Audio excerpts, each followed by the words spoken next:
Hello friends, good morning. Welcome to my YouTube channel learn English with Mangilal में आपका स्वागत है।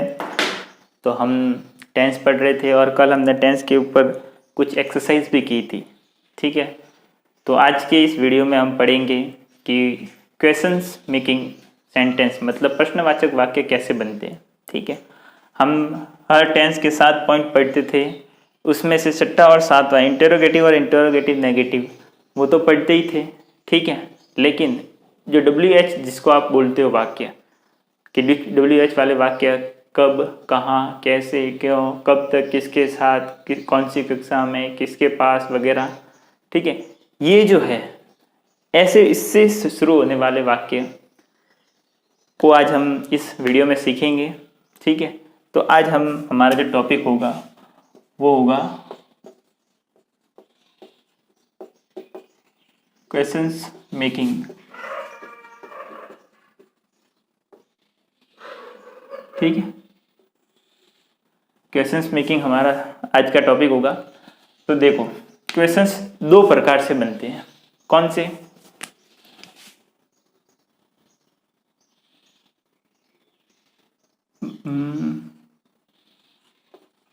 प्रश्न या क्वेश्चंस 2 प्रकार से बनते हैं। 2 प्रकार से कैसे बनते हैं? देखो, एक तो होते हैं हेल्पिंग वर्ब से बनने वाले प्रश्न। जो प्रश्न हेल्पिंग वर्ब से बनते हैं, ठीक है, जो हम हर टेंस के 7 पॉइंट में से हम इंटरोगेटिव और इंटरोगेटिव नेगेटिव 2 स्ट्रक्चर पढ़ते थे, तो वहां पर भी हम क्वेश्चन बनाते थे, तो वो हेल्पिंग वर्ब से बनते थे। तो उसका क्या फॉर्मूला था कि मान लो अगर कोई टेंस है उसके अंदर 2 हेल्पिंग वर्ब है, तो पहले हेल्पिंग वर्ब का फर्स्ट पार्ट लिखते थे, फिर सब्जेक्ट लिखते थे, फिर हेल्पिंग वर्ब का सेकेंड पार्ट लिखते थे, फिर वर्ब लिखते थे और फिर ऑब्जेक्ट लिख लेते। ठीक है, और अगर जरूरत होती, ठीक है, ये किसका स्ट्रक्चर है? इंटरोगेटिव का। और अगर इंटरोगेटिव नेगेटिव अगर हमें नॉट भी है वाक्य में, तो क्या करते थे? अगर जरूरत होगी तो हम यहां पर क्या लगा लेते थे? नॉट। ठीक है, ये किसका स्ट्रक्चर है? नेगेटिव सॉरी इंटरोगेटिव का। ठीक है, ये इंटरोगेटिव का स्ट्रक्चर है। तो अब बात ये है कि आप कहोगे कि हमें कैसे पता चलेगा कि हेल्पिंग वर्ब से कौन से क्वेश्चंस सेंटेंस फॉर्मेशन करें और WH वाले से कौन से इंटरोगेटिव के क्वेश्चंस बनाएं। ठीक है, और हेल्पिंग वर्ब वाले से कौन से क्वेश्चन बनाएं। तो हमेशा ध्यान रखना, हेल्पिंग वर्ब से अगर कोई वाक्य इंटरोगेटिव बन रहा है, ठीक है, जिसके अंदर से WH वर्ड आप जो बोलते हो वो वाला नहीं है, सिर्फ ये वाला स्ट्रक्चर ही है। ठीक है, तो ये स्ट्रक्चर तब बनाने के लिए काम में लिया जाता है वाक्य को, जब हम किसी को मतलब क्या कहते हैं, सिर्फ और सिर्फ हम वो ये पूछ रहे हैं कि सिर्फ हाँ या ना में जवाब पूछ रहे हो, तो इसका उपयोग होता है, वरना इसका उपयोग नहीं होता। जैसे कि मतलब, ठीक है, मतलब अगर मैं कहूँ हेल्पिंग वर्ब से बनने वाले प्रश्नों का जवाब सिर्फ हाँ या ना में ही दिया जा सकता है। तो ऐसे प्रश्न जिनका जवाब सिर्फ हाँ या ना में ही दिया जा सकता है, ऐसे प्रश्नों को हम हेल्पिंग वर्ब से इंटरोगेटिव में बनाएंगे। और ये वाला स्ट्रक्चर है जो हमने पिछले वीडियो में टेंस में हम यही वाला स्ट्रक्चर सीखते आए। जैसे कि कैसे, मान लो एक प्रश्न हमने लिखा, क्या सीता ने खाना पकाया, क्वेश्चन मार्क। ठीक है, ये हमने एक क्वेश्चन लिया कि क्या सीता ने खाना पकाया, तो इसका जवाब सिर्फ हाँ या ना में ही होगा कि हाँ सीता ने खाना पकाया, और ना यानी कि नहीं सीता ने खाना नहीं पकाया। ठीक है, और इसका कोई जवाब नहीं हो सकता। तो ऐसे प्रश्न जिनका जवाब सिर्फ हाँ या ना में दिया जा सकता है उनको हम हेल्पिंग वर्ब से इंटरोगेटिव बनाएंगे। ठीक है, तो जैसे इसका वाक्य क्या होगा, ये पहले तो कौन से टेंस का है, सीता ने खाना पकाया, ये 5वें टेंस का वाक्य है। ठीक है, यानी कि पास्ट सिंपल टेंस। तो पास्ट सिंपल टेंस को अगर इसके हिसाब से बनाए तो पास्ट टेंस में कौन सी हेल्पिंग वर्ब लगती है, डिड। तो क्या होगा, डिड सीता कुक फूड, और फिर क्वेश्चन मार्क। ठीक है, तो इसका जवाब सिर्फ दो में होगा, या तो यस यस, और इस यस के बाद में पूरा नहीं लिखेंगे कि यस शी कुक्ड फूड, हाँ उसने खाना बनाया, या ऐसे नहीं लिखेंगे नहीं उसने खाना नहीं बनाया, no she did not cook food. ठीक है, इसको सिर्फ हेल्पिंग वर्ब तक ही लिखेंगे और नहीं लिखेंगे। जैसे कि यस यानी कि हाँ उसने खाना बनाया, तो यस शी डिड, यानी कि हाँ, या शी सीता के लिए उपयोग हुआ, या सीता भी लिख सकते हैं। ठीक है, हाँ तो सीता लिख लेते हैं, चलो कोई बात नहीं, यस सीता डिड, सिर्फ हेल्पिंग वर्ब तक लिखना है। ठीक है, कि हाँ सीता ने बनाया, और अगर नहीं होगा नो, यानी कि no Sita didn't did not. ठीक है, पूरा लिखने की जरूरत नहीं है कि no Sita did not cook food, या इसको पूरा लिखने की जरूरत नहीं है कि yes Sita cooked food, cooked food, cooked इसको नहीं बोलते, इसको कुकड बोलते हैं। ठीक है, सीता कुकड फूड। ठीक है, तो ऐसे ना लिख करके, अगर हेल्पिंग वर्ब यस हो, आपका जवाब हाँ में हो, तो सब्जेक्ट के बाद सीधी हेल्पिंग वर्ब, और अगर आपका जवाब ना हो तो सब्जेक्ट के बाद सीधी हेल्पिंग वर्ब और नॉट, बस इतना ही होता है इसका जवाब। ठीक है, जैसे कि मान लो मैंने एक वाक्य लिखा कि राम एक अध्यापक है। ठीक है, अब इस वाक्य को अगर हम बनाएंगे तो क्या होगा, ठीक है, कि हाँ ये सिंपल टेंस का वाक्य है, राम इज अ टीचर। ठीक है, तो इसका अगर इंटेरोगेटिव बनाएंगे तो क्या करेंगे, हेल्पिंग वर्ब को आगे लिख लेंगे, यानी कि इज राम अ टीचर, और अगर जब आप हाँ ठीक है, तो इसका अगर वाक्य में मतलब हम प्रश्नवाचक बनाएंगे तो क्या बनेगा, क्या राम एक अध्यापक है। ठीक है, तो ये हो गया इसका इंटेरोगेटिव। और अब अगर आपको इंटेरोगेटिव नेगेटिव भी बनाना है तो हेल्पिंग वर्ब के बाद में नॉट लगा लो। ठीक है, तो वो आप इंटेरोगेटिव नेगेटिव भी बना सकते हैं, क्या राम एक अध्यापक नहीं है, तो इसका दो जवाब होंगे कि हाँ वो है, राम एक अध्यापक है, तो क्या लिखेंगे, यस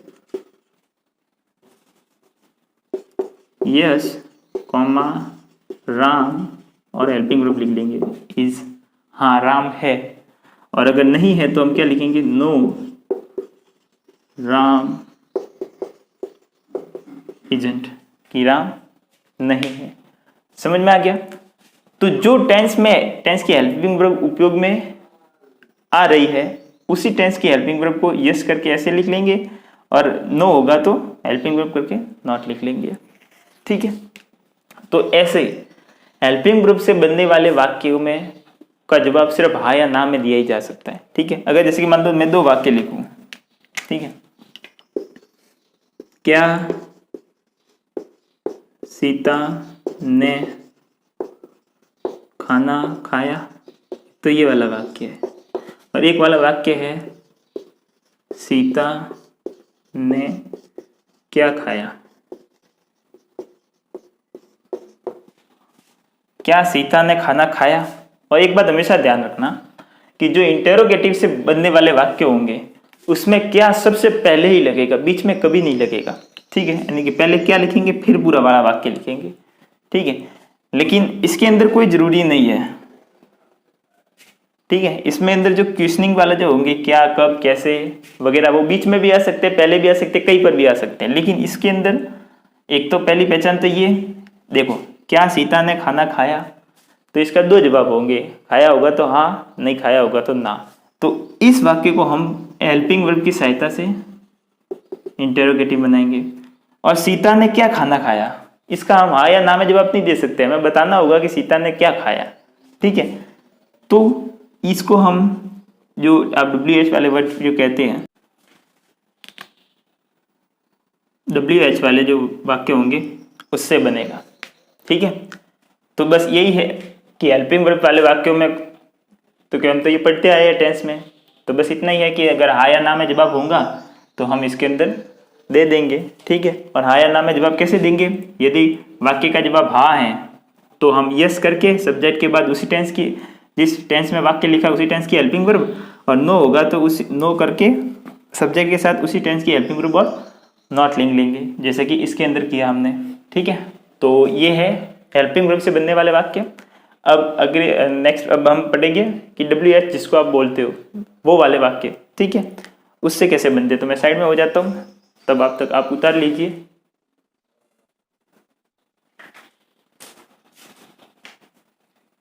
अब हम दूसरे टाइप की क्वेश्चंस पढ़ेंगे। ठीक है, कौन से वाले, दूसरे, यानी कि क्वेश्चनिंग वर्ड्स, जो आप जिसको WH वर्ड बोलते हो, मैं उसको क्वेश्चनिंग वर्ड्स लिखता हूँ, क्योंकि सभी WH वर्ड में नहीं आते, कुछ अलग अलग भी होते हैं, तो फिर वो तो WH में नहीं माने जाएंगे, लेकिन उससे भी क्वेश्चन बनता है, तो हम डायरेक्ट कुछ ऐसे वर्ड्स ही लिख लेते हैं कि वो वाले वर्ड। ठीक है, तो क्वेश्चनिंग वर्ड्स से बनने वाले, और क्वेश्चनिंग वर्ड्स से कौन से वाले वाक्य बनेंगे, जिनका जवाब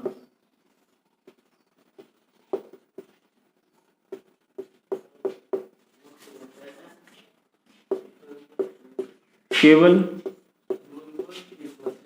हाँ या ना में नहीं दिया जा सकता।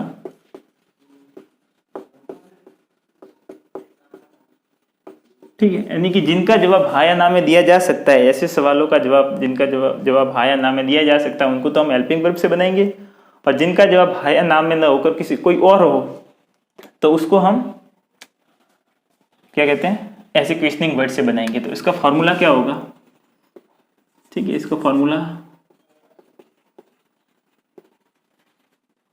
होगा एक तो क्वेश्चनिंग वर्ड, सबसे पहले आएगा क्वेश्चनिंग वर्ड, यानी वाक्य में कौन सी चीज पूछी गई है। ठीक है, वो, उसके बाद पूरा का पूरा इंटेरोगेटिव का स्ट्रक्चर, यानी कि हेल्पिंग वर्ब वाला जो स्ट्रक्चर था वो का वो रहेगा, यानी कि क्या, हेल्पिंग वर्ब का फर्स्ट पार्ट, फिर सब्जेक्ट, फिर अगर जरूरत होगी वाक्य में तो हम नॉट लगाएंगे वरना नहीं लगाएंगे, प्लस अगर जरूरत होगी तो हम हेल्पिंग वर्ब का सेकंड पार्ट लगाएंगे, टेंस में होगा तो जरूरत होगी तो लगाएंगे। ठीक है, और फिर वर्ब और ऑब्जेक्ट। तो ये फॉर्मूला है क्वेश्चनिंग वर्ड से बनने वाला वाक्य। अब क्वेश्चनिंग वर्ड होते कौन कौन से वो लिख लेते हैं। ठीक है, यहाँ पे मैं लिख लेता हूँ क्वेश्चनिंग वर्ड QW। ठीक है, फिर यहाँ पे लिखता हूँ उसका अर्थ क्या होता है, और एक कि वो ये वाले वर्ड क्या क्या इससे क्या क्या पूछ सकते हैं। ठीक है, ये लिखता हूँ कि क्या पूछता है।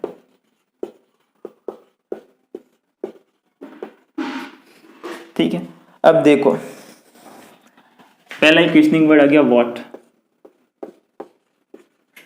व्हाट का मतलब क्या होता है, अर्थ क्या निकलता है हिंदी में, क्या। अब इससे क्या क्या चीजें पूछ सकता है, देखो एक तो पूछता है व्हाट इज योर नेम। ठीक है, तो एक तो इससे नाम पूछ सकता है। ठीक है, एक ये पूछता है कि आप मतलब काम क्या करते हो, जैसे कि मान लो व्हाट डू यू डू, आप क्या काम करते हो, या व्हाट आर यू डूइंग, तुम क्या कर रहे हो। ठीक है, तो एक आपको काम पूछेगा, दूसरा एक वस्तु पूछेगा, वस्तु के बारे में कि व्हाट इज दिस, ये क्या है, ये कौन सी चीज है, ठीक है। तो वस्तु के बारे में पूछेगा। फिर व्हेन, WHEN, व्हेन का मतलब होता है कब, और व्हेन से क्या क्या पूछेगा, सिर्फ समय पूछेगा, और व्हेन से कुछ नहीं आता। फिर आ गया वेयर, वेयर यानी कि कहाँ, ठीक है। और वेयर से कहाँ आ गया, और तो इससे क्या पूछेगा, स्थान पूछेगा। फिर आ गया वाई, WHY, वाई यानी कि क्यों, तो इससे पूछेगा कारण, ठीक है। फिर हु यानी कि कौन या किसने, वाक्य में ऐसे शब्द आएंगे कौन या किसने, ठीक है। हु इज ही यानी कि यह वह कौन है, ठीक है। या हु आर यू, तुम कौन हो, ठीक है। या फिर किसने यानी कि हु ब्रोक द ग्लास, यानी कि ग्लास किसने जो तोड़ा, ठीक है। तो ये, या मान लो कहेंगे कि किसने पत्र लिखा, ठीक है। हु रॉट द लेटर, तो किसने के लिए ये आएगा। तो इसके लिए क्या पूछेगा, हमेशा कर्ता पूछेगा, कर्ता यानी कि सब्जेक्ट पूछेगा। फिर आ गया हुम, ठीक है। तो इसका मतलब क्या होगा, किसको या किससे, ठीक है। जैसे कि तुमने पेन किसको दी, ठीक है, या तुमने लैपटॉप किसको दिया, whom did you give the laptop, ठीक है, did you give the laptop। और किससे, whom यानी किससे तुमने पैसे लिए, तो वो भी whom के अंदर आएगा, from whom किससे, ठीक है। तो इसके अंदर पूछेगा कर्म यानी कि ऑब्जेक्ट पूछेगा, ठीक है। फिर आएगा विच, WHICH, विच का मतलब होता है कौन सा, ठीक है। तो एक तो इसके अंदर रंग पूछेगा, ठीक है, कि कौन सा colour, which colour do you like the most, यानी कौन सा कलर तुम्हें सबसे ज्यादा अच्छा लगता है। और एक वस्तु, ठीक है। मान लो कि आपके सामने 5 शर्ट रख लिए, ठीक है, या मान लो 5 बुक्स रख दी, तो आपको पूछेंगे कि which book do you like the most, यानी कौन सी बुक तुम्हें सबसे ज्यादा पसंद है। तो इसके अंदर भी या तो एक तो रंग पूछेंगे और एक वस्तु पूछेंगे, ठीक है। और होता है हुज, WHOSE, हुज का मतलब होता है किसका, यानी कि हुज पेन इज दिस, यह किसका पेन है, ठीक है। तो इससे क्या पूछेगा, उस चीज का मालिक कौन है, ये पूछेगा, यानी कि उस चीज का मालिक। एक हो गया हाउ, HOW, हाउ का मतलब होता है कैसे, ठीक है। तो एक तो वाक्य आपने सुना होगा हाउ आर यू, यानी कि तुम कैसे हो। तो एक चीज तो क्या पूछता है, एक तो किसी से किसी की तबीयत पूछता है, ठीक है। एक ये पूछता है कि मान लो आप दिल्ली से जयपुर आए, तो आप किस में आए, आप ट्रेन से आए, आप बाइक से आए, आप एरोप्लेन से आए, आप कार से आए, आप कैसे आए, यानी कि आपका माध्यम पूछता है, साधन, ठीक है। तो एक तो आपका साधन पूछेगा। एक मान लो कि आपने एक क्वेश्चन सॉल्व किया और किसी ने पूछा कि आपने ये क्वेश्चन कैसे सॉल्व किया, how did you solve this question, ठीक है। तो आपको क्या पूछेगा, वो विधि पूछेगा कि आपने ये कैसे बनाया, ठीक है। तो एक इससे क्या बनती है, विधि बनती है, ठीक है। अब जैसे कि हाउ ही है, तो हाउ से बहुत सारे मतलब बन सकते हैं, जैसे कि how many, how much, how far, how long, ठीक है। और एक ये भी पूछ सकता है हाउ ओल्ड,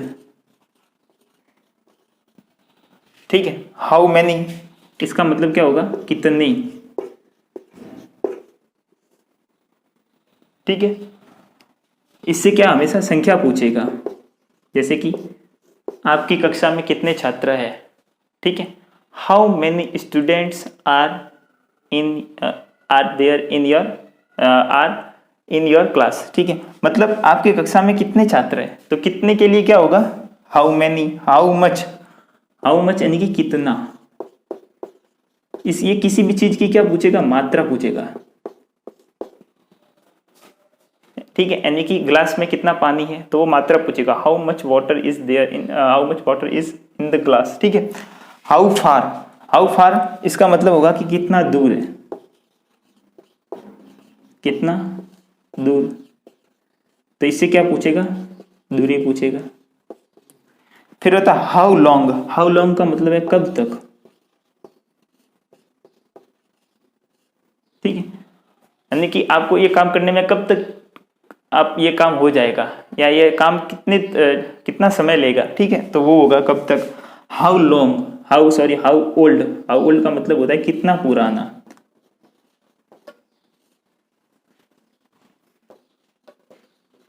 यानी कि उसकी आयु पूछता है, ठीक है। और अगर हाउ कब तक आए, तो ये इसकी क्या पूछता है, अवधि पूछेगा कि कब तक ये काम हो जाएगा, ठीक है। How long this work, how long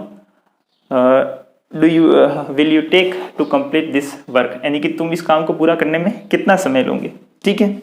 तो ये हाउ से भी इतने सारे बनते हैं, how many, how much, how far, how long, how old, ठीक है। अगर एक मान लो ये भी होता है, जैसे कि ये है विच, तो इससे मान लो अगर ये एक वाक्य ये भी बन गया, ये सारे क्वेश्चनिंग वर्ड ही है सारे के सारे, ठीक है। मान लो जैसे कि ये बन गया, इन विच क्लास, तो इसका मतलब क्या हो गया, कौन सी कक्षा में,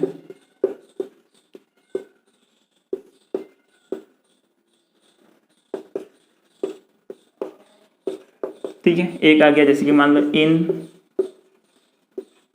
हुज हाउस, यानी कि किसके घर में, ठीक है। एक आ गया मान लो जैसे कि एट व्हाट टाइम, इसका मतलब हो गया कितने बजे।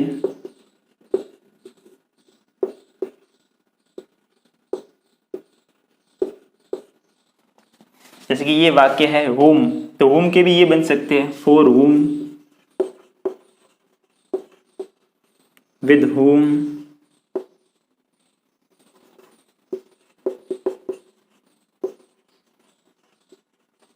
ठीक है। एक क्या होगा, by whom या from whom, for whom इसका मतलब क्या होगा, किसके लिए, किसके लिए। with whom यानी किसके साथ, किसके साथ। फिर आ गया by whom यानी किसके द्वारा,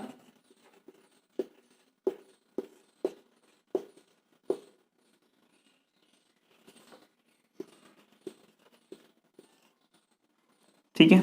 एक हो गया फ्रॉम whom यानी किससे, तुमने मान लो पैसे लिए तो किससे लिए, from whom did you take the money, ठीक है।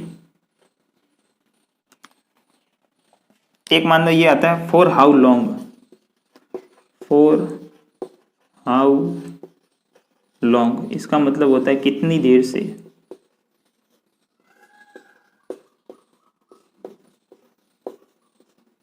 ठीक है। ये तो ये सारे क्वेश्चनिंग वर्ड है जो हमने पढ़े, ठीक है।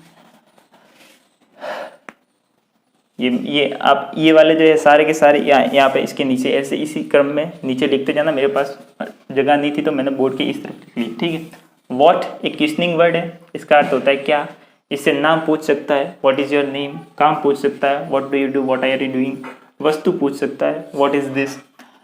व्हेन यानी कब यानी कि समय पूछ सकता है, ठीक है। कि तुम यहाँ कब आए, when did you come here, where यानी कि कहाँ, यानी कि वेयर डू यू लिव, तुम कहाँ रहते हो, वाई यानी क्यों, इससे कारण पूछ सकता है, why are you living from here, living here, living this thing यानी कि ये चीज़ क्यों छोड़ रहे हो, हु यानी कि कौन या किसने, ठीक है, हु आर यू यानी तुम कौन हो, और किसने यानी कि ग्लास किसने तोड़ा, हु ब्रोक द ग्लास, तो सब्जेक्ट पूछेगा, हुम यानी किसको या किससे, ठीक है, किसको यानी कि तुमने किसको पैसे दिए, हुम did you give the money, और किससे तुमने पैसे लिए, किससे के लिए क्या होगा ये, from whom did you take the money, ठीक है, हुज यानी किसका, मालिक पूछेगा, ठीक है, कि यानी कि हुज हाउस इज दिस, ये किसका घर है, ठीक है, ये वाला, हाउ यानी कि कैसे, इससे तबीयत पूछेगा, हाउ आर यू, साधन पूछेगा, how did you come here यानी कि आप यहाँ कैसे आए, ट्रेन से आए, बस से आए, कैसे आए,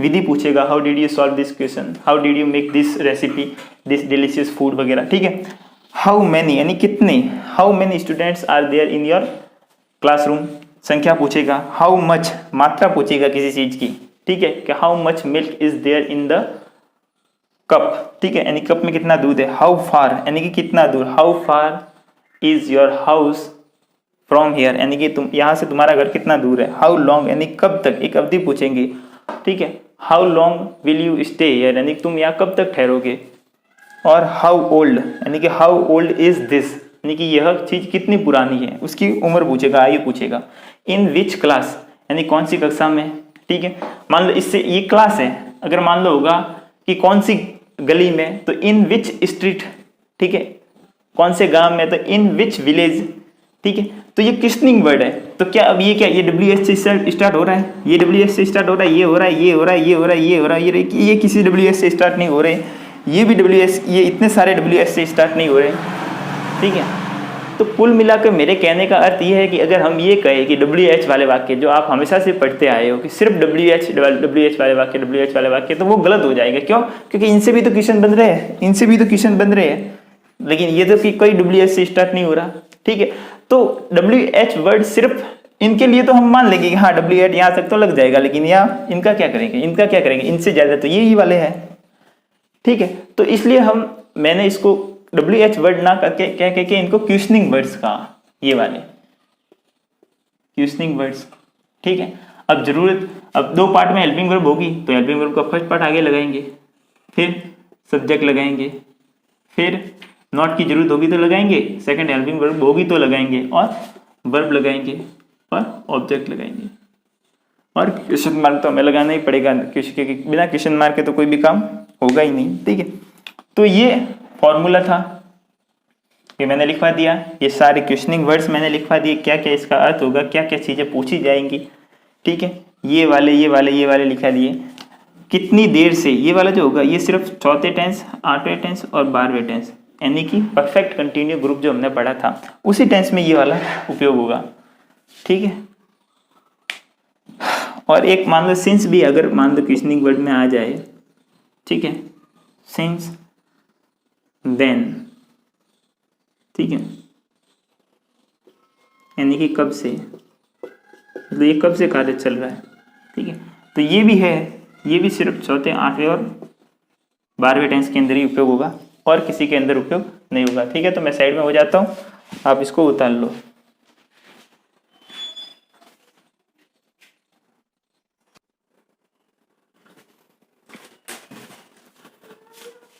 तो अब हम पढ़ेंगे कि जो हम क्वेश्चन फॉर्मेशन पढ़ रहे थे इसके अंदर कुछ विशेष नियम होते हैं, कुछ क्वेश्चनिंग वर्ड ऐसे होते हैं जो विशेष नियमों का पालन करते हैं, कैसे वो हम पढ़ाते हैं, तो आप स्टार्ट करके लिख लीजिए विशेष नियम,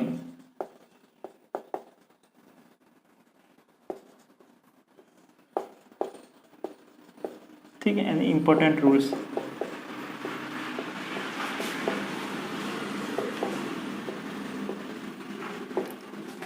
देखो अब इंपॉर्टेंट रूल विशेष नियम किसके लिए आते हैं, जब हम हु का प्रयोग करते हैं, ठीक है, और हु का प्रयोग जब हम करते हैं तो हु का प्रयोग इसमें आप क्या पूछता है, मतलब एक तो ये पूछेगा कौन या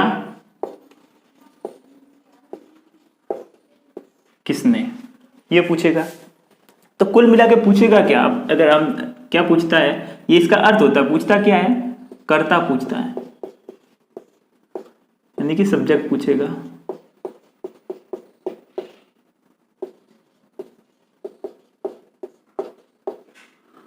ठीक है, हम जैसे कि मैं एक वाक्य लिख लेता हूं, राम कल ट्रेन से जयपुर जा रहा था, ये वाक्य है। ठीक है, अगर इसके अंदर से मैं ये है सब्जेक्ट, ये है टाइम, ये है माध्यम किससे गया, बाय करके ये लिखेंगे बाय ट्रेन, ये है प्लेस स्थान, ठीक है, और ये क्रिया जाना और ये टेंस की पहचान। ठीक है, अगर मैं ये टाइम गैप कर दूं, ठीक है, अगर मैं ये लिखूं राम ट्रेन से जयपुर कब जा रहा था, ठीक है, अगर मैं ये लिखूं राम ट्रेन से जयपुर कब जा रहा था, ठीक है, तो मैंने कब लिख लिया और इस वाक्य के अंदर से टाइम गैप कर लिया। ठीक है, अगर मैं ये लिखूं राम कल ट्रेन से कहाँ जा रहा था, और क्या होगा, मैं यहां से जयपुर गैप कर लूंगा और कहाँ लिख लूंगा। ठीक है, अगर मैं ये पूछूं राम कल जयपुर किससे जा रहा था, ठीक है, और मैं ट्रेन गैप कर लूंगा और वाक्य में ये पूछ लूंगा कि राम कल जयपुर किससे जा रहा था। ठीक है, तो इसी तरह अगर मैं राम को ही गैप कर लूं, तो अगर मैं पूछूं कि कल ट्रेन से जयपुर कौन जा रहा था, तो सीधी बात है कि जो क्वेश्चन बनेगा उसके अंदर राम होगा ही नहीं, मतलब सब्जेक्ट होगा ही नहीं। तो मैं आपको यही समझाने की कोशिश कर रहा हूँ इसके माध्यम से कि जब अगर वाक्य में से हम टाइम गैप कर ले तो नीचे अगर हम वैन लिखेंगे तो वाक्य के अंदर टाइम नहीं होगा, जब हम वेयर वाला वाक्य बनाएंगे तो उसके अंदर स्थान नहीं होगा, जब हम बाय होम बाय उसे हाउ से बनाएंगे, ठीक है, कैसे साधन, तो उसके अंदर वो नहीं होगा कि बाय ट्रेन वगैरह, जब हम WH से बनाएंगे, सॉरी WHO, ठीक है, WHO हु से बनाएंगे, ठीक है, तो उसमें सब्जेक्ट नहीं होगा, तो जो चीज पूछ रहे वो तो सब्जेक्ट वाक्य के अंदर होगी ही नहीं। तो मैं यही कहना चाहता हूँ कि हमने हमारा जो क्वेश्चन का जो स्ट्रक्चर था, जो हमने क्वेश्चनिंग वर्ड में पढ़ा था, वो क्या था, questioning word plus helping verb का first part plus subject plus अगर नॉट जरूरी है तो हम नॉट लगाएंगे, अगर हेल्पिंग वर्ब का सेकंड पार्ट जरूरी है तो हेल्पिंग वर्ब का सेकंड पार्ट जरूरी है, वो लगाएंगे, फिर वर्ब और ऑब्जेक्ट, ये था। अब अगर वाक्य में हम सब्जेक्ट ही पूछ रहे हैं, ठीक है, तो इसके अंदर क्या आएगा, अगर वाक्य WH से चालू हो रहा है, क्वेश्चनिंग वर्ड अगर WHO है, ठीक है,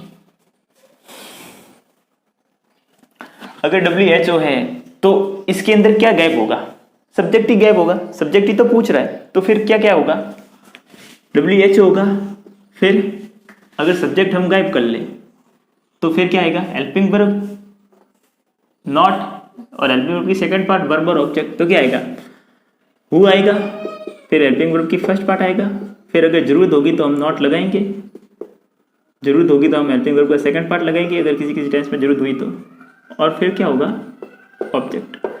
तो हु वाले जो वाक्य होते हैं, ठीक है, हु वाले वाक्य, ये मैं लिख लेता हूं कि WHO हु वाले वाक्यों में सब्जेक्ट गायब रहता है, ठीक है। अब यहां पर देखो, तो WHO हु, फिर हेल्पिंग वर्ब फर्स्ट नॉट की जरूरत होगी तो नॉट लगाएंगे, सेकंड हेल्पिंग वर्ब होगी तो टेंस में लगाएंगे, वरना नहीं लगाएंगे।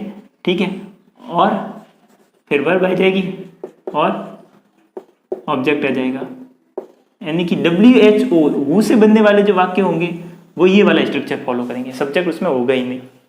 ठीक है, अब लेकिन पहला और पांचवा, लेकिन फर्स्ट टेंस यानी कि प्रेजेंट सिंपल व पांचवा टेंस यानी कि पास्ट सिंपल,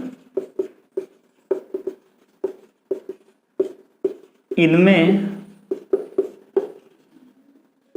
हेल्पिंग वर्ब भी नहीं होगी, हेल्पिंग वर्ब छुपी हुई होगी। और हेल्पिंग वर्ब कैसे छुपती है वो मैंने बताया, वो हेल्पिंग वर्ब के अंदर घुस जाती है। तो कैसे, तो अब देखो ये वाला स्ट्रक्चर है, हाँ WHO वाले वाक्य में सब्जेक्ट तो होता ही नहीं है। ठीक है, और सब्जेक्ट नहीं होता और पहले और पांचवें टेंस में वर्ब भी नहीं होती। जब पहले और पांचवें टेंस का आप WHO वाला वाक्य बनाओगे तो उसके अंदर हेल्पिंग वर्ब भी नहीं आएगी, और हेल्पिंग वर्ब नहीं आएगी बोलते तो वो छुप जाएगी। छुप और वर्ब, हेल्पिंग वर्ब कहाँ मतलब छुपती है हमेशा वर्ब के अंदर। ठीक है, यानी कि मान लो डू डज हो गए तो वो वर्ब के अंदर घुस जाएंगे, और डू डज जब वर्ब के अंदर घुसते हैं तो उस वर्ब को क्या बना देते हैं, उस वर्ब को सिंगुलर बना देते हैं। और डिड जब किसी वर्ब के अंदर घुसता है तो उसको वर्ब की सेकंड फॉर्म बना देता है। हमने पढ़ा था कि वर्ब है, ठीक है, ये वर्ब है और ये वर्ब के अंदर अगर डू डज हम घुसा देंगे तो ये वर्ब जो होगी ये सिंगुलर बन जाएगी। और कोई वर्ब है उसके अंदर अगर हम डिड जोड़ देंगे, डिड घुसा देंगे तो वो वर्ब की सेकंड फॉर्म बन जाएगी। ठीक है, तो जैसे कि तो अगर पहले और पांचवें टेंस में अगर हम WHO वाले स्ट्रक्चर बनाएंगे तो उसमें क्या होगा, WHO होगा, हेल्पिंग वर्ब होगी वो वर्ब के अंदर घुस जाएगी, यानी वर्ब होगा और ऑब्जेक्ट होगा। ठीक है, और अगर इसको और भी ज्यादा मैं सिंपली करके देखूं तो पहले टेंस में अगर WHO से अगर कोई वाक्य बन रहा है तो वो क्या होगा, WHO होगा और उसके बाद में वर्ब होगी, और वर्ब हमेशा कौन सी होगी, सिंगुलर वर्ब ही होगी। क्यों, क्योंकि जो डू डज जो भी हेल्पिंग वर्ब जो इसके अनुसार लगने वाली थी, ठीक है, वो वर्ब के अंदर घुस गई और उसको सिंगुलर बना दिया और ऑब्जेक्ट। और जो पांचवें टेंस का जो स्ट्रक्चर होगा उसके अंदर WHO होगा और जो डिड है वो वर्ब के अंदर घुस जाएगा, यानी कि वर्ब की सेकंड फॉर्म होगी और फिर ऑब्जेक्ट होगा।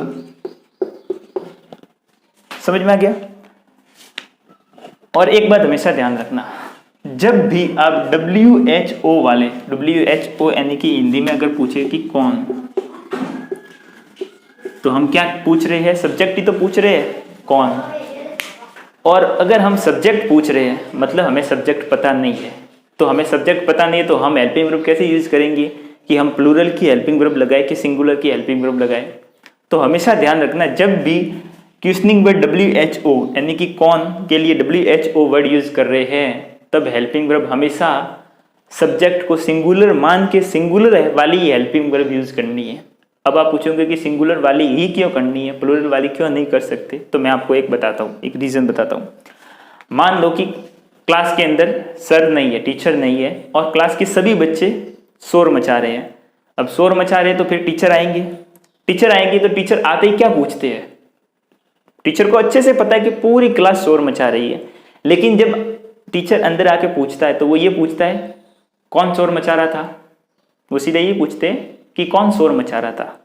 वो ये से नहीं पूछते कि कौन कौन शोर मचा रहा था, उनको अच्छे से पता है कि बहुत सारे शोर मचा रहे थे, लेकिन वो पूछते तो कैसे पूछते, कौन शोर मचा रहा था। ठीक है, यानी कि अकेले के लिए पूछते हैं। और ऐसे ही मान लो कि जैसे कि आप घर के अंदर बैठे हो, ठीक है, या आप रूम में बैठे हो, कोई मान लो बाहर से आपको आवाज आई कि मान लो कोई आपको मिलने आया है, ठीक है, और दरवाजे के बाहर खड़ा है और आपको आवाज से पता चल गया कि 4-5 लोग मिल आए हैं, ठीक है, लेकिन आप दूर से ही आपने पूछोगे तो क्या पूछोगे, कौन है, यही तो पूछोगे कि कौन है। ठीक है, आप ऐसे थोड़ी पूछोगे कौन कौन है, जबकि आपको अच्छे से पता है कि आपको आवाज से पता चल जाएगा कि नहीं नहीं जो भी है वो 4-5 जने हैं या 2-3 जने हैं, जितनी भी है, मतलब है बहुवचन में। लेकिन फिर भी आप ऐसे नहीं पूछोगे कि कौन कौन है, आप ऐसे ही पूछोगे कि कौन है। ठीक है, तो आपको सब्जेक्ट नहीं पता। जब टीचर चिल्ला रहा था, जब आके चिल्लाया या पूछा उन्होंने कि कौन शोर मचा रहा था, तब भी उन्होंने, जब उनको सब्जेक्ट का पता नहीं था, ठीक है, तो उन्होंने कौन शब्द यूज किया, यानी कि सिंगुलर के लिए यूज किया, ना कि उन्होंने कौन कौन है ऐसा बोला, सिंगुलर मान के पूछा। ठीक है, आप रूम के अंदर बैठे हो, बाहर व्यक्ति आए 2-4 जने हैं, फिर भी आपने इसको पूछने के लिए पूछा तो कहा कि कौन है, यानी उसको सिंगुलर मान के पूछा। तो इसी तरह जब WHO का हु यानी कि हु का प्रयोग होता है, ठीक है, जब हु का प्रयोग होता है, हु का वाक्य में प्रयोग होता है, तो हेल्पिंग वर्ब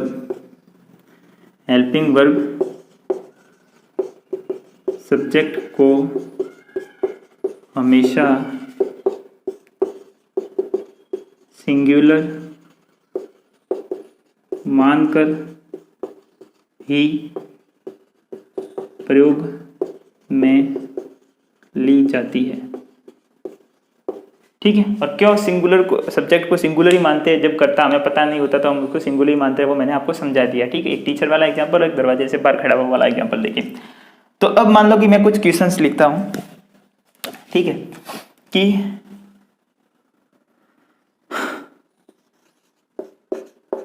कौन खाना बना रहा है। ठीक है, अब एक वाक्य हो गया, कौन खाना बनाता है। अब ये हो गया,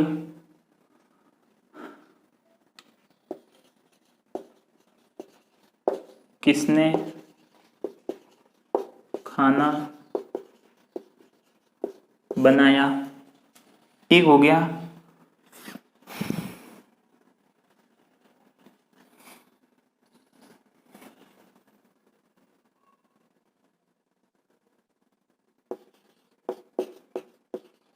कौन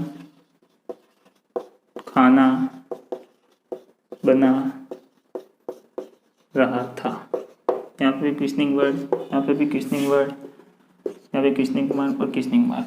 ठीक है, मैंने आपको 4 लिख कर बताए वाक्य। कौन खाना बना रहा है, ये सेकंड टेंस का वाक्य हो गया। कौन खाना बनाता है, ता है ती है ते है आ गया, ये फर्स्ट टेंस का वाक्य। किसने खाना बनाया बनाई बनाए, ठीक है, ये 5वें टेंस का वाक्य। कौन खाना बना रहा था, 6ठे टेंस का वाक्य। तो जब भी हम ये सारे कौन कौन कौन कौन यानी हु वाले वाक्य है, ठीक है, और हु वाले वाक्य में अगर कोई भी सेंटेंस अगर पहले टेंस का है और 5वें टेंस का है, तब तो हम हु लिखेंगे, वर्ब लिखेंगे और ऑब्जेक्ट लिखेंगे। ठीक है, मतलब हेल्पिंग वर्ब तो यूज ही नहीं करेंगे, सिर्फ ये और ये वाला स्ट्रक्चर ही यूज करेंगे।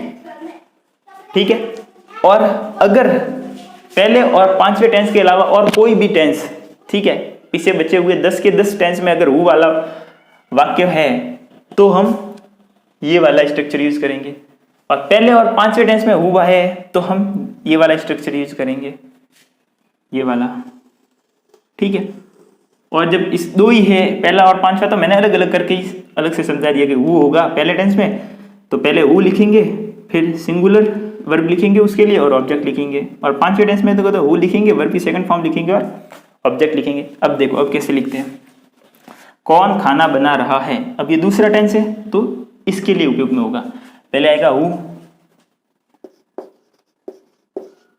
फिर हेल्पिंग वर्ब का फर्स्ट पार्ट, दूसरे टेंस में हेल्पिंग वर्ब। देखो अब हु है तो हेल्पिंग वर्ब दूसरे टेंस में इज, आर और हैव 3 होती है, लेकिन हमने कहा कि जब हु है, हु का वाक्य में प्रयोग होता है तो हेल्पिंग वर्ब हमेशा सब्जेक्ट को सिंगुलर मान के ही उपयोग में लेंगे। ठीक है, तो हेल्पिंग वर्ब कौन सी यूज होगी, इज, यानी कि हम कर्ता को सिंगुलर मानेंगे और फिर उसके अनुसार हेल्पिंग वर्ब पर लेंगे। तो who is cooking food.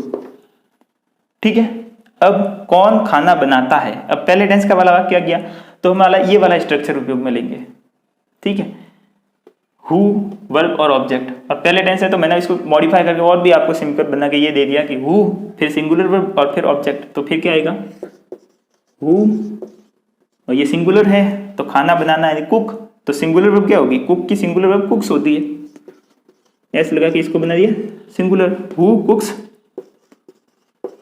Food. अब आ गया किसने खाना बनाया, ठीक है, अब ये पांचवा टेंस आ गया तो इसके लिए ये वाला होगा हु वर्ब की सेकंड फॉर्म और फिर ऑब्जेक्ट, हु कुक्ड फूड, ठीक है। और कौन खाना बना रहा था, ये छठा टेंस है तो इसके लिए ये वाला स्ट्रक्चर होगा, पहले हु और अब जो हेल्पिंग वर्ब उपयोग में होगी वो हमेशा हम क्या सिंगुलर मानेंगे, तो वॉज वर्ब में से क्या कौन सी आएगी, was, who was cooking food, ठीक है, ये तो हो गया। लेकिन अगर मान लो वाक्य नकारात्मक बनाना पड़ा तो नेगेटिव बनाना पड़ा तो नॉट तो बिना हेल्पिंग वर्ब के नहीं आता, तो फिर लिखनी पड़ेगी, और कैसे लिखेंगे वो मैं आपको बता देता हूं, ठीक है। इसकी जब नेगेटिव बनाएंगे कि कौन खाना नहीं बना रहा है, तो इसकी नेगेटिव क्या होगा, हु इज, हमेशा नेगेटिव बनाने के लिए हेल्पिंग वर्ब के फर्स्ट पार्ट के बाद नॉट लगा दो, वाक्य कोई भी हो, कैसे कोई भी टेंस का हो, ठीक है। तो who is not cooking food, और जिस टेंस के अंदर, जिस वाक्य के अंदर हेल्पिंग वर्ब छुपी हुई है या नहीं दिख रही, तो उसको वर्ब के अंदर से खींच के बाद निकालो और फिर लगाओ, जैसे कि इसके अंदर, ठीक है, इसके अंदर डू डज जो भी है वो घुसा हुआ है अंदर, तो हम इसको बाहर निकालेंगे क्योंकि हेल्पिंग वर्ब को तो बिना नॉट के, तो बिना हेल्पिंग वर्ब के तो नॉट लगता नहीं, तो डू डज जो डज है वो इसके अंदर घुसा हुआ है, ठीक है, तो उसको बाहर निकालेंगे। तो हु सिंगुलर है तो हेल्पिंग वर्ब क्या होगी, डज, और डज कुक्स के अंदर से निकला है तो डज नॉट, और फिर जब अगर डज आ गया और डू डज और डिड जब वाक्य के अंदर आ जाता है तो हेल्पिंग वर्ब की फर्स्ट फॉर्म ही लगती है, तो who does not cook food. इसी तरह ये वाला हु कुक्ड फूड, तो ये इसका अगर नेगेटिव बनाएंगे तो हु, इसके अंदर से नेगेटिव बनाने के लिए हेल्पिंग वर्ब डिड बार निकालेंगे, तो हु डिड फिर नॉट, तो डिड बार निकाल दिया तो पीछे क्या बचा, कुक फूड। अब ये है हु वॉज कुकिंग फूड, तो इसके अंदर तो कुछ नहीं करना है, डायरेक्ट यहाँ पे नॉट लगा दो, नेगेटिव बन जाएगा, who was not cooking food, ठीक है। तो जो इंपॉर्टेंट रूल्स हैं इसके अंदर 2-3 रूल्स और रहे हैं क्वेश्चन फॉर्मेशन में, ठीक है, तो वो हम नेक्स्ट वीडियो में पढ़ेंगे क्योंकि इसकी वीडियो की लेंथ ऑलरेडी लंबी हो गई, मैंने सोचा था 10 मिनट में ही खत्म हो जाएगा, WHO वाला है, हु वाला ही, लेकिन ये तो और भी शायद लंबा हो गया, तो मैं साइड में हो जाता हूँ, आप इसको अच्छे से एक बार लिख लो, ठीक है। तो मैं यही कहना चाहता हूँ WHO में स्पेशल रूल बस यही है कि WHO वाला वाक्य होगा उसमें सब्जेक्ट ही पूछते हैं, तो स्ट्रक्चर के अंदर सब्जेक्ट होगा ही नहीं, एक तो ये बात ध्यान रखना।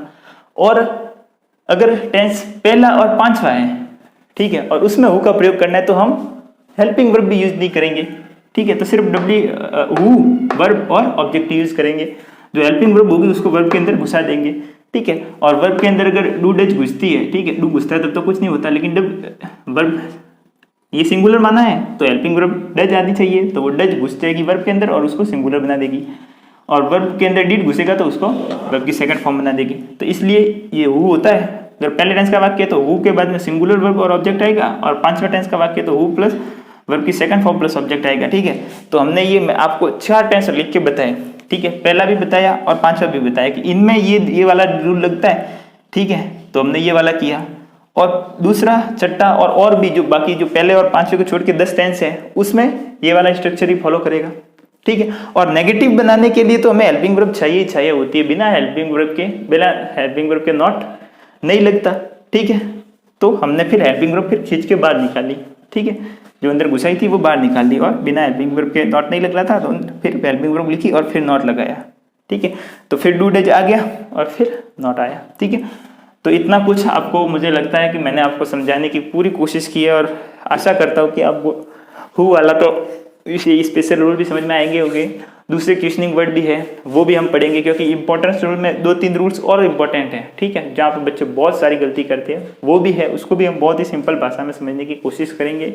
और आपको मेरा पढ़ाना हुआ अच्छा लगा हो तो आप इस वीडियो को शेयर करना, ठीक है। फ्री में मत देखना, क्योंकि मैं तो इतनी मेहनत कर ही रहा हूँ, और अगर फ्री में देखो तो फिर अच्छी बात नहीं है। आपको पैसे तो देने हैं नहीं, मतलब शेयर ही करना है, तो फिर उसमें तो कंजूसी मत करो, ठीक है।